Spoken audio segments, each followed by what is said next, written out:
Je ne sais pas tenir un AK-47, je ne sais pas piloter un avion de guerre. Et je sais faire une photo qui peut changer des opinions des gens. Moses Sawasawa est photojournaliste indépendant, notamment pour l'agence de presse américaine Associated Press.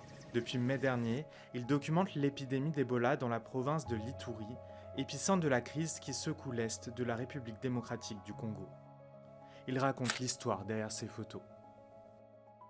Oui, c'est une grand-mère qui a perdu son petit-fils. Et je me souviens des mots qu'elle utilisait. Elle disait que ça devait être elle et pas son petit-fils. Et c'était pour moi aussi un moment très, très, très bouleversant, quoi.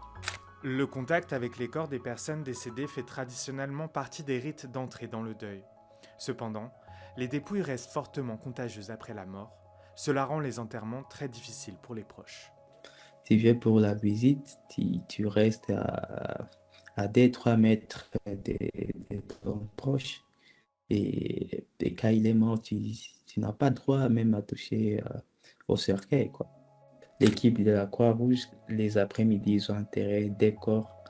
Et là, c'était un jeune garçon qui était mort, quoi. C'est vraiment une image qui symbolise aussi la résistance de la population, les membres de la famille qui sont aussi très proches, ce qui n'est pas conseillé. Ces mesures barrières ont pu provoquer la colère des habitants.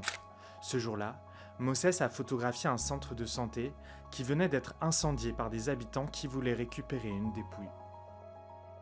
Parce que là, c'était les mêmes jours et là, je voulais montrer les âges en avant-plan et les centres de traitement qui étaient déjà brûlés.